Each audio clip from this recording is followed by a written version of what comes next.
Hey, Pulp Today fans.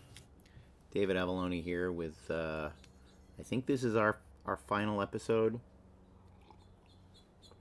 That was a pause for dramatic effect while you all got really upset. It's our final episode before December, let's call it a December break while the plane passes over. December break, yeah. This will be the last one until probably the first week in January. And just thinking about what I wanted to talk about today, what book, whatever, and I was thinking about the whole Goofy is Die Hard a Christmas movie debate. It is, sure, why not? What isn't a Christmas movie, really? And that made me think about Die Hard and what I believe was one of the inspirations for it. And so I'll start out. I've talked about Dashiell Hammett twice before on this show. I'm obviously a very big fan. We talked about how he invented existentialism before the French with the Flitcraft story and the Maltese Falcon. We read the first chapter of Red Harvest, which I talked about has become the trope man with no name character, his Continental Op, who morphs into Clint Eastwood, who morphs into Yojimbo, even before Clint Eastwood, Toshiro Mifune. And one of the early stories featuring that character, the Continental Op, is in this collection. Let's get that out of the glare. The Big Knockover by Dashiell Hammett. And it's got an introductory essay about Hammett by Lillian Hellman. And in typical Lillian Hellman form, she reports probably accurately that Dashiell Hammett said, don't write about me after I die. You'll only end up writing about you. Totally what she does. She only ends up writing about her, putting in mind what Mary McCarthy said about her, which I won't repeat in case she has some relatives who might sue me. Lillian, not Mary. All of those old literary feuds to the side. The story I'm talking about today is called The Gutting of Couffignal. I think I'm pronouncing Couffignal correctly. Couffignal. Couffignal is presented as kind of a little bit Catalina Island, a little bit Coronado. It's connected to the mainland by a bridge, which Coronado is, Catalina is not. But like Catalina, it's an enclave for the wealthy. Our hero, the Continental operative, has been hired as a bodyguard for wedding presents at an expensive wedding. But then a bunch of crazy things happen. The power goes out, and the town appears to be under it's sort of the opposite of Die Hard in that it is a robbery, and it looks like a robbery, but it's actually being done by residents of the island who are Russian emigres who are out of money, and therefore they are pretending to be mere brigands so that they can rob all of their neighbors blind. Our hero figures out who's behind it. They are represented in the story by a beautiful young princess.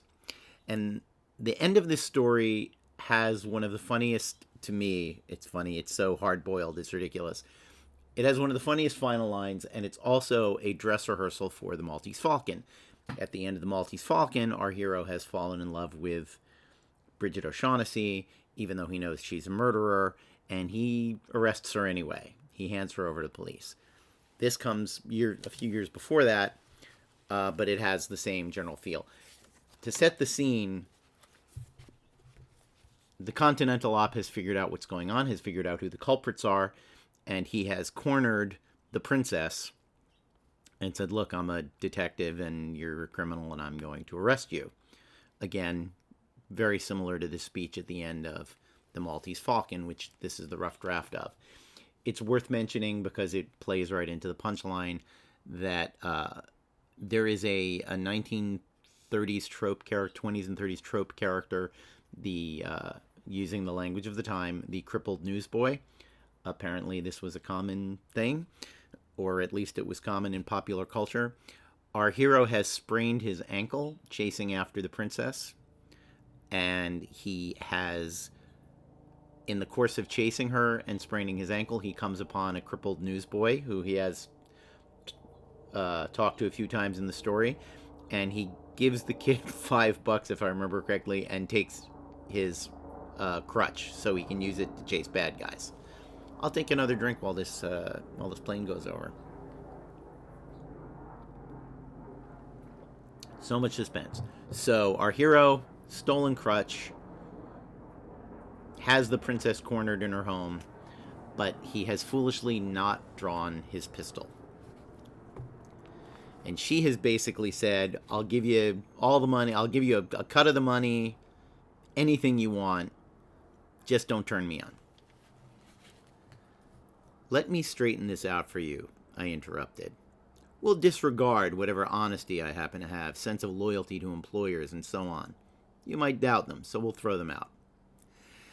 Now, I'm a detective because I happen to like the work. It pays me a fair salary, but I could find other jobs that would pay more. Even $100 more a month would be $1,200 a year. Say $25,000 or $30,000 in the years between now and my 60th birthday. Now, I pass up about $25,000 or $30,000 of honest gain because I like being a detective, like the work. And liking work makes you want to do it as well as you can. Otherwise, there'd be no sense to it. That's the fix I am in. I don't know anything else. I don't enjoy anything else. Don't want to know or enjoy anything else. You can't weigh that against any sum of money. Money is good stuff. I haven't anything against it. But in the past 18 years, I've been getting my fun out of chasing crooks and tackling puzzles, my satisfaction out of catching crooks and solving riddles. It's the only kind of sport I know anything about, and I can't imagine a pleasanter future than 20-some more years of it. I'm not going to blow that up. She shook her head slowly, lowering it, so that now her dark eyes looked up at me under the thin arcs of her brows. You speak only of money, she said. I said you may have whatever you ask. That was out. I don't know where these women get their ideas. You're still all twisted up, I said brusquely, standing now and adjusting my borrowed crutch. You think I'm a man and you're a woman. That's wrong. I'm a manhunter and you're something that has been running in front of me. There's nothing human about it. You might just as well expect a hound to play tiddlywinks with the fox he's caught.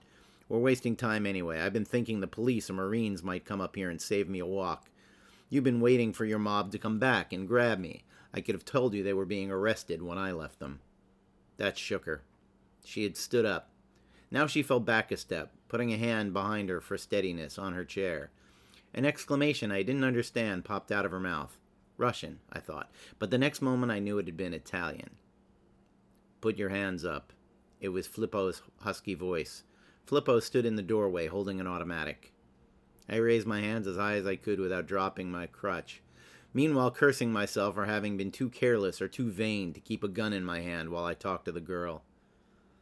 So this is why she had come back to the house. If she freed the Italian, she had thought, we would have no reason for suspecting that he hadn't been in on the robbery, and so we would look for the bandits among his friends.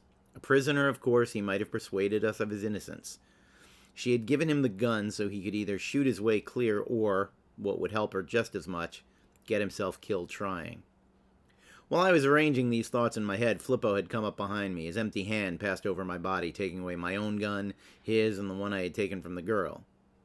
A bargain, Flippo, I said when he had moved away from me, a little to one side, where he made one corner of a triangle whose other corners were the girl and I. You're out on parole, with some years still to be served. I picked you up with a gun on you. That's plenty to send you back to the big house. I know you weren't in on this job. My idea is that you were here on a smaller one of your own, but I can't prove that, and I don't want to. Walk out of here, alone and neutral, and I'll forget I saw you. Little thoughtful lines grooved the boy's round, dark face. The princess took a step toward him. You heard the offer I made him just now. Well, I make that offer to you, if you kill him. The thoughtful lines in the boy's face deepened. There's your choice, Flippo. I summed it up for him. All I can give you is freedom from San Quentin. The princess can give you a fat cut of the profits and a busted caper with a good chance to get yourself hanged. The girl, remembering her advantage over me, went at him hot and heavy in Italian, a language in which I know only 4 words. 2 of them are profane and the other 2 obscene. I said all 4. The boy was weakening. If he had been 10 years older, he'd have taken my offer and thanked me for it. But he was young, and she was, now that I thought of it, was beautiful. The answer wasn't hard to guess. But not to bump him off, he said to her in English for my benefit. We'll lock him up in there where I was at. I suspected Flippo hadn't any great prejudice against murder. It was just that he thought this one unnecessary, unless he was kidding me to make the killing easier. The girl wasn't satisfied with his suggestion. She poured more hot Italian at him. Her game looked surefire, but it had a flaw. She couldn't persuade him that his chances of getting away with the loot were good. She had to depend on her charms to swing him, and that meant she had to hold his eye. He wasn't far from me. She came close to him. She was singing, chanting, crooning Italian syllables into his round face. She had him. She shrugged. His whole face said yes. He turned. I knocked him on the noodle with my borrowed crutch.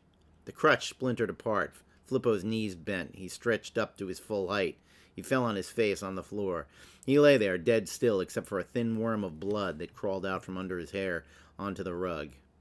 A step, a tumble, a foot or so of hand and knee scrambling put me within reach of Flippo's gun. The girl, jumping out of my path, was halfway to the door when I sat up with the gun in my hand. "Stop!" I ordered.